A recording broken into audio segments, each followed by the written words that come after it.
Na wasalimu wote katika jina la Bwana wetu Yesu Kristo. Amena.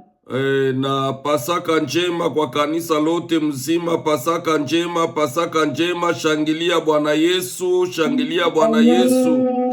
Hii ndiyo sikukuu kubwa ambayo tunakuwa nayo katika maisha yetu ya Kikristo.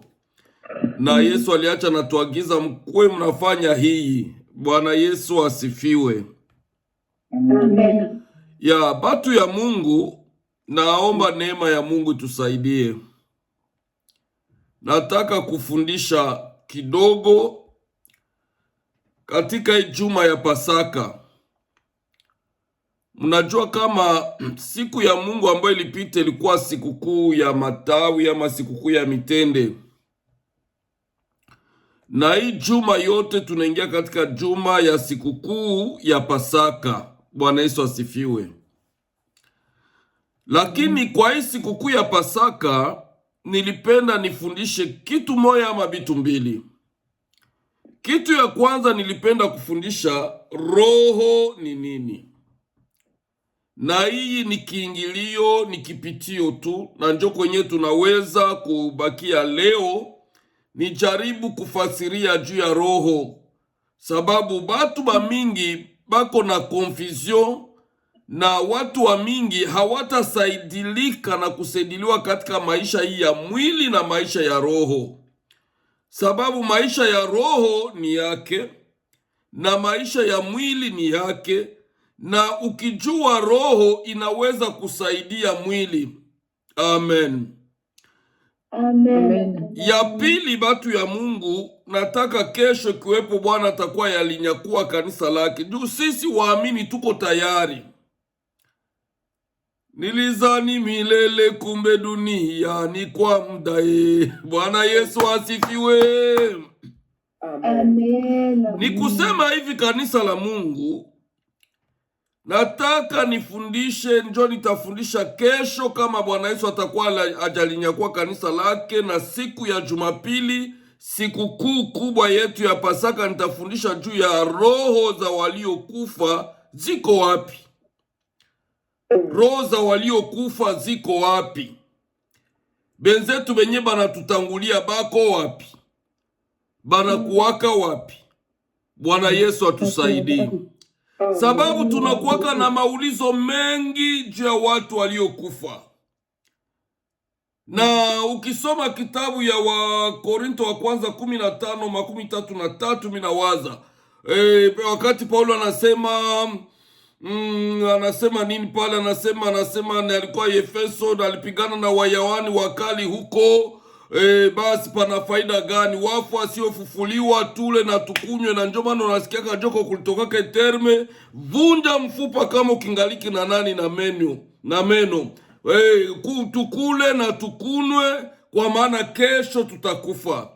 Nataka tutazungumuza juu ya roho za watu waliokufa, sababu Bwana Yesu ndio limbuko ya waliokufa wote. Haleluya! Binaza sikia mafuta ya Mungu. Bwana Yesu asifiwe.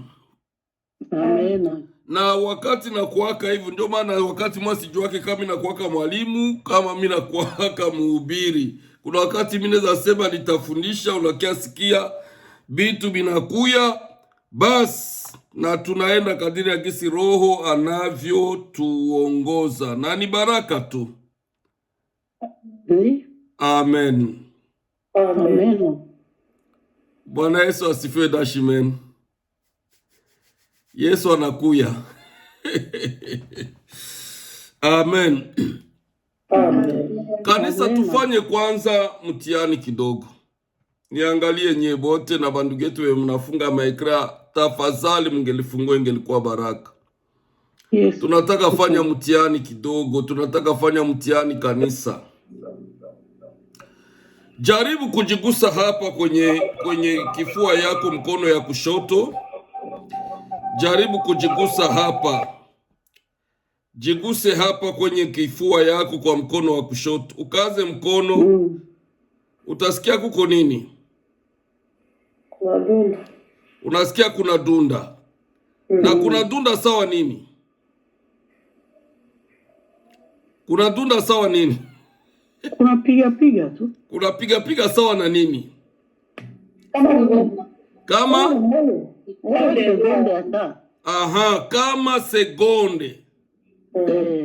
Bwana Yesu asifiwe. Ile ndio nilikuwa natafuta. Inapiga sawa vile saa.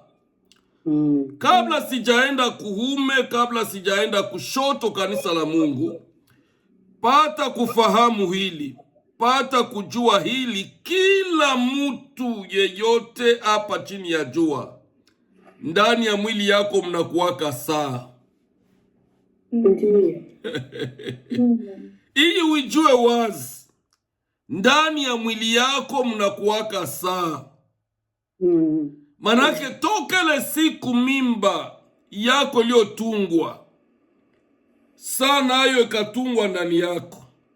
Amen. Ikaanza na tierse inafika kusekonde. Na siku zako zote za maisha yako yote zinaanza kuandikwa. Nifate batu ya Mungu, nataka niseme maneno ya kulisaidia kanisa, tunaenda mbinguni. Na hii ndio Pasaka ambayo nataka tuselebrate katika hii wiki na hii mwaka ya 2026. Pasaka njema. Yesu yu. Yesu yu. Kanisa usifanyake parazari. Usifanyake vitu vya kuzania wala kuwazia. Uyue kila mtu iko na siku ambazo zimehesabika. Iko na wakati ambayo umehesabika hapa chini ya jua. Na ndio maana unaweza kusoma mambo mengi Biblia, na kesikia Biblia nasema ikomboeni wakati, kwa maana siku hizi ni za uovu. Kila mtu iko na wakati yake nye anapashwa kuishi hapa chini ya jua. Kila mtu, ndani yangu mko saa, ndani yako mko saa, ndani yake mko saa. Na ile saa iko tu, kanisa la Bwana, hivi dakika iko napita, na njoo vile saa zako uko naenda unakimbizana nazo. Uko naenda na wakimbizana nazo mpaka ile siku itakapofikia saa yako ya mwisho inapata kufikia. Na ndio maana Zaburi ya 19, mama, tutenda haraka kadogo. Zaburi ya 19 mstari wa 12 inasema nini? Zaburi ya 19 na mstari wake wa 18. 12. Zaburi ya 19 na mstari wake wa 12. Tunasoma katika jina la Yesu Kristo. Amen.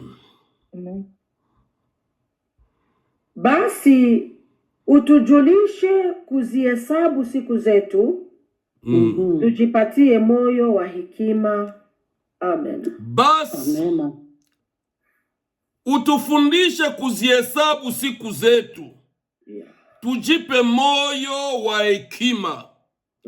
Katikati yetu shie bote kanisa, ungeliambiwa seme leo utakufa, na kuambia unaanza kufieka pale pale njia yako ya kwenda mbingu. Unaanza kuitayarisha, unaanza tia sima, unaanza tia gudro, utatubu, utaungama dhambi na makosa yote.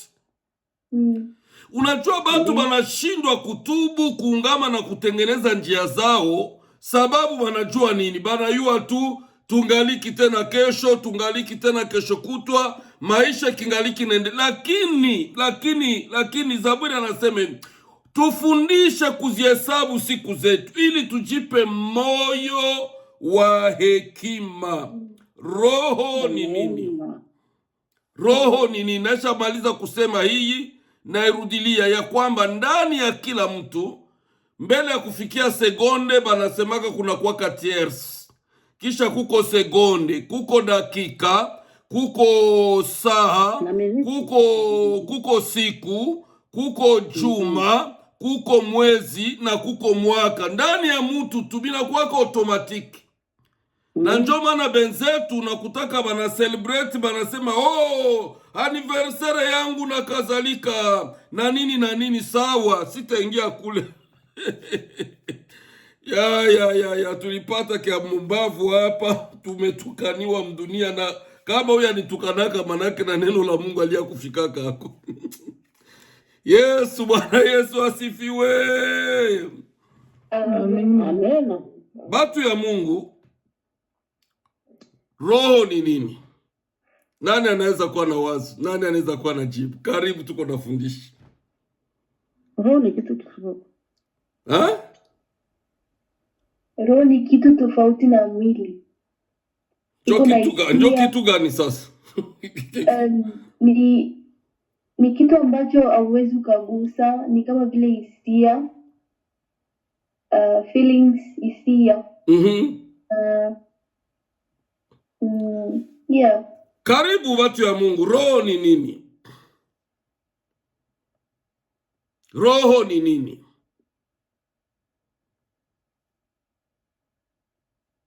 Karibu. Roho ni nini? Roho ni nini? Baba Kristo, tunaenda mbinguni. Kuko tofauti ya roho na moyo. Sasa roho ni nini? Roho ni nini? Mimi kwangu mimi nasema kama roho ni pumzi tunapumua isionekana. Haleluya. Kitabu ya Mwanzo sura yake ya 2 mstari wa 7 inasema nini? Karibu mama. Mwanzo sura yake ya 2 na mstari wake wa 7, katika jina la Yesu Kristo. Amen. Bwana Mungu akamfanya mtu kwa mavumbi ya ardhi, akampulizia puani pumzi ya uhai, mtu akawa nafsi hai. Amen.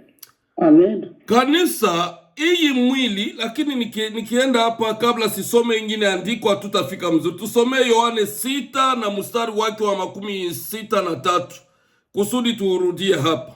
Turudie kwa hii Mwanzo. Inasema nini? Bwana mimi nikuwe na Yohana sura yake ya 6 na mstari wake wa 26. 63 mama. 63 katika jina la Yesu Kristo. Amen. Roho ndiyo itoayo uzima. Mwili haufai kitu. Maneno hayo niliyowaambia ni roho, tena ni uzima. Amen. Hawezi lishangilia neno la Bwana. Amen. Sasa hapana itoayo, nisijue kama umesoma mzuri ama umedanganyika, kama ni traduction yako. Itiayo uzima. Roho ndiyo itiayo uzima. Ni kusema hii mwili, wakati Bwana alimaliza kuifunyaga mwili, ikabakia tu kwa mwili ni budongo. Batu ya Mungu, hii yenye tuko tunajivuna. Na mimi nakumbuka kama ni mama yangu, kama ni baba mwego wani waitete na umonanga na ye waitete ngana ye na usu ana ubonja na umonanga. Bwana Yesu asifiwe. Pasaka njema. Ya mwimbaji ni wa ajabu sana.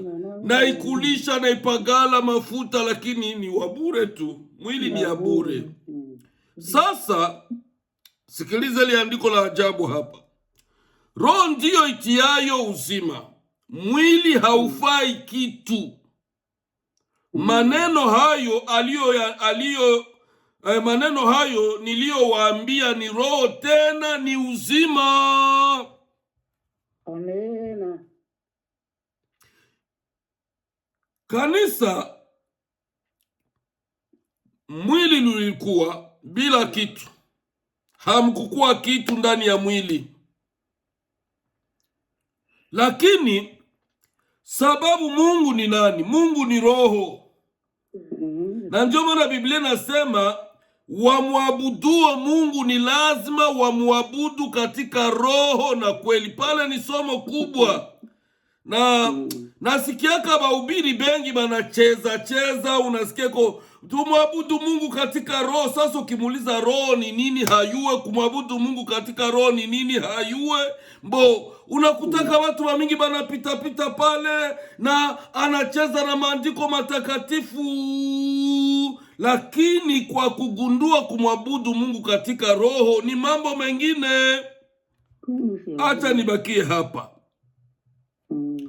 Mungu wakati aliumba, akaumba mtu, na hii nitasema kwa umoja ama kwa wingi. Amen. Wakati aliumba mtu akawa pale budongo bure, lakini ilimubidi Mungu apulizie mtu pumzi. Kwa kusema kwa ngambo ingine, roho ni viumbe vilivyo hai, ama ni kiumbe kilicho hai, ndiyo roho. Roho haiwezi kakufa watu ya Mungu.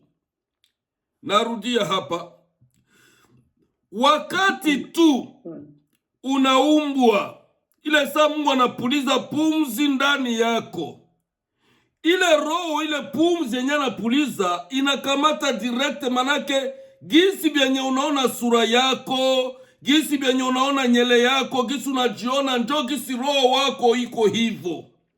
Juu mara moja anakamata ile image yako, anakukamata weye. Hii ndio maana unasikia kama anasema mtu wa ndani na mtu wa nje.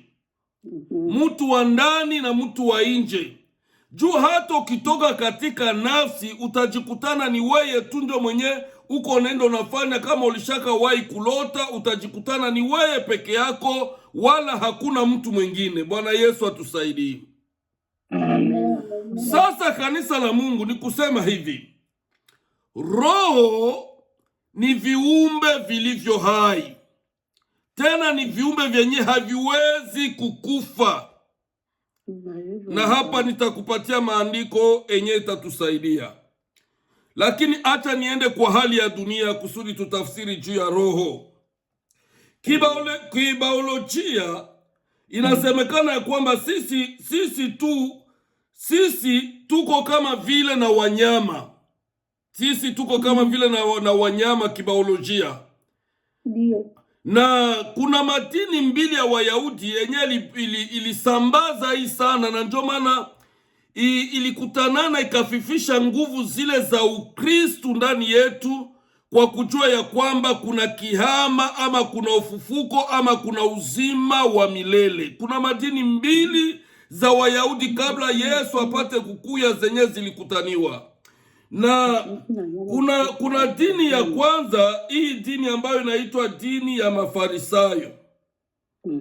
Na kuna dini ingine ya pili, dini ya Wasadukayo. Hii dini ya Wasadukayo, batu ya Mungu, hayo nasema sisi na manyama tuko sawa.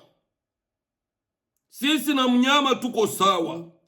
Ijapokuwa ukijua kama sisi tunazidiana na mnyama, sababu gani? Ndani yetu mko ile roho, kome nyama nayo iko na ile roho, lakini kitu yenye natutofautisha, ndani yetu mnakuwa ile kitu inaitwa utu, ama tuseme ile uwai. Hapana uwai, ile nafsi. Unasikia kanisa la Mungu? Nyama haina ile nafsi. Unanifata? Nyama haina ile nani, ile yenye naitwa utu. Sababu nafsi ndio ile roho ama matendo ya umungu ambaye Mungu anaweka ndani ya mtu. Enye naweza kufikia, inakuzamirizisha. Unaweza kuwa pale unazamirika tu sababu uko na ile uutu. Na ukiona mtu yeyote mwenye anatenda kilicho kinyume, kuna wakati unasikia wewe peko unaweza sema huyu mtu hana utu, huyu mtu ni mnyama. Unanisikia kanisa la Bwana? Kuna wakati sisi peke yetu tunafikia kusema hivyo, huyu mtu ni nyama kabisa. Juu ukitenda matendo yenyewe, sababu nyama haina ile banaita nini, ile nye banaita ile utu, ile utu. Nyama haina utu. Nyama haina ile nani wanaita uwai, ile uwai. Nyama haina nayo. Nyama haiwezi kajutie sababu ni nyama. Unanisikia? Zamiri. Lakini sasa hao Wasadukayo wanaamini hivyo. Na Mhubiri 9:5-6 yake nasema nini mama? Kitabu cha Mhubiri 9:5-6 inasema nini? Mhubiri 9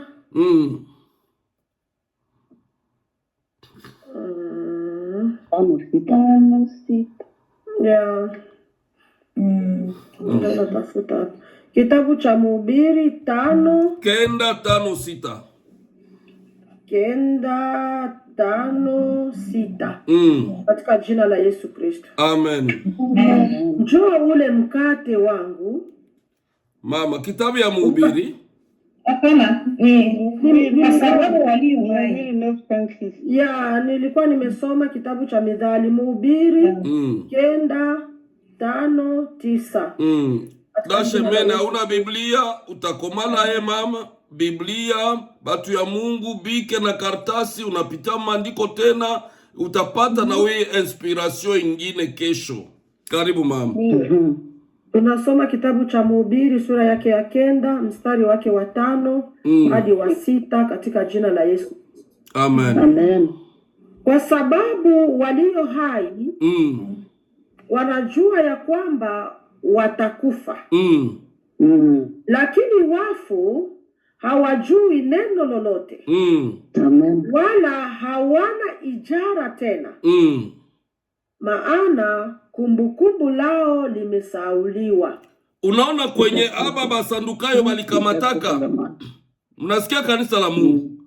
Basandukayo banayua kama mtu ukikufa unakufa, hakuna tena kumbukumbu yako, hakuna manake ukikufa unakufa.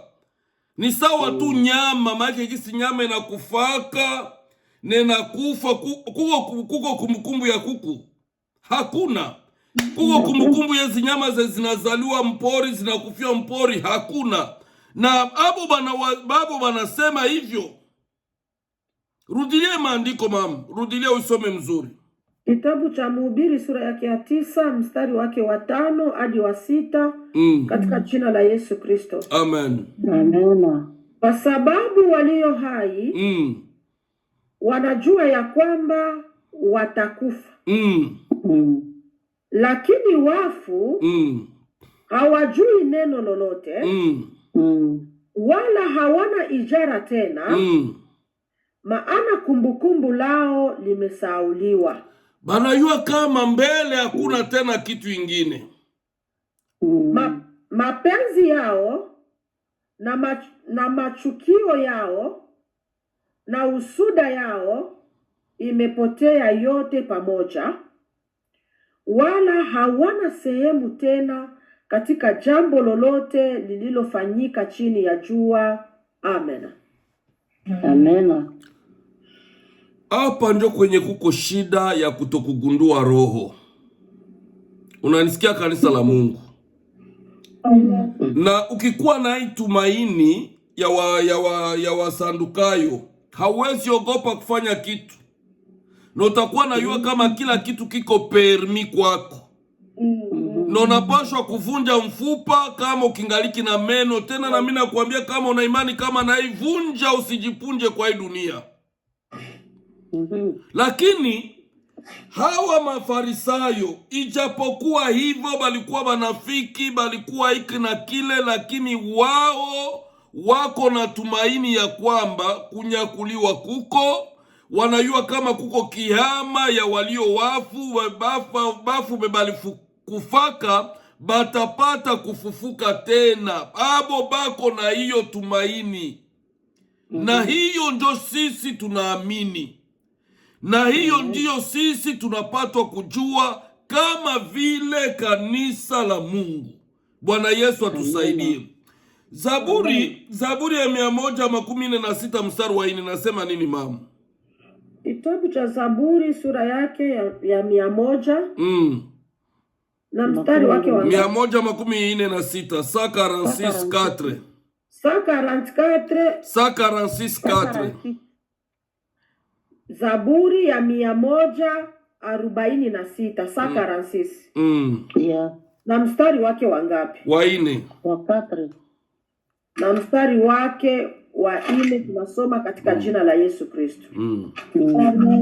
Pumzi yake hutoka, urudia udongo wake, Siku hiyo mawazo yake yapotea. Amen. Amen. Hapa ndio kwenye piko hatari sana. Unanisikia kanisa la Mungu? Niliona kesho siwezi anza kufundisha juu ya roho za waliotutangulia kufa, na kabla haujagundua hii na uyapata kujua hii. Roho, kanisa la Mungu, ni kiumbe iliyo hai, ni viumbe vilivyo hai. Roho haikufake. Nisikilize hapa, roho haikufaki, roho haikufaki. Na inasemekanaka hivi, roho inahamaka tu, inatoka ndani ya hii mwili ya budongo. Wakati mwili roho ikitoka, ile pumzi yangu ya mwisho inaisha, roho anatoka. Hii inabakia ni budongo, veritable budongo kabisa.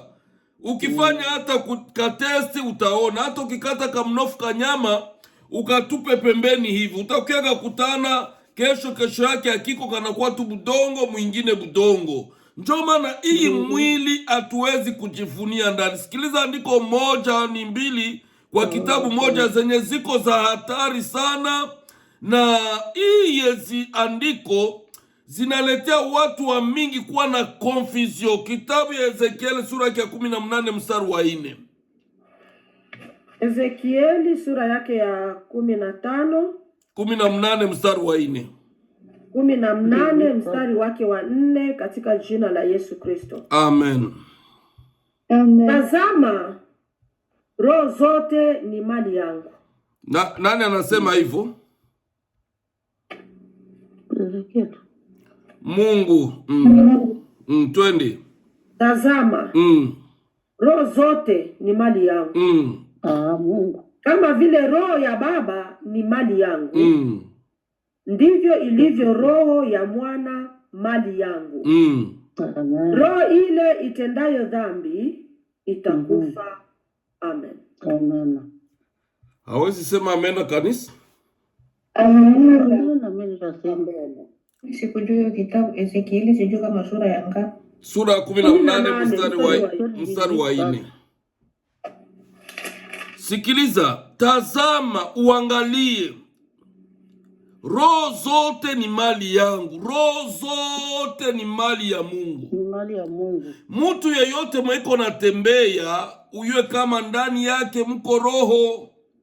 Na roho ni kiumbe kilio hai, kenye kinafanya hii mwili itikise, iende kuume, iende kushoto, ni sababu ile pumzi ya uhai yenye ukingaliki nayo.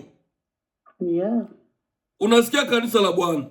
Lakini ile uhai ikitoka, ile pumzi ikitoka, roho zote ni mali ya Mungu. Sikiliza hii andiko.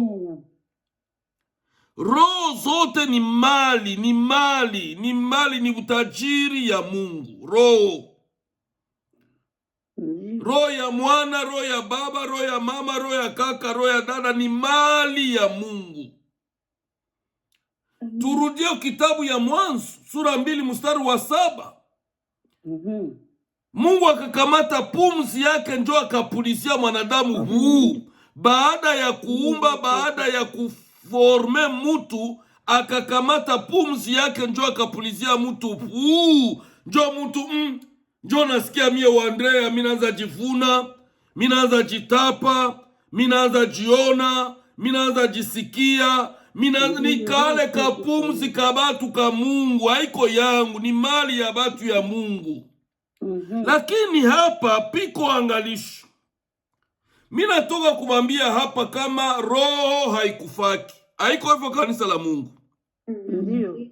Roho haikufaki, lakini hapa Biblia inasema nini? Halo. Situko nafundisha shie wote. Ndio. Sasa Biblia inatoka kusema nini hapa kwa Ezekiel? Inasema roho ya Mungu zote ni mali yake.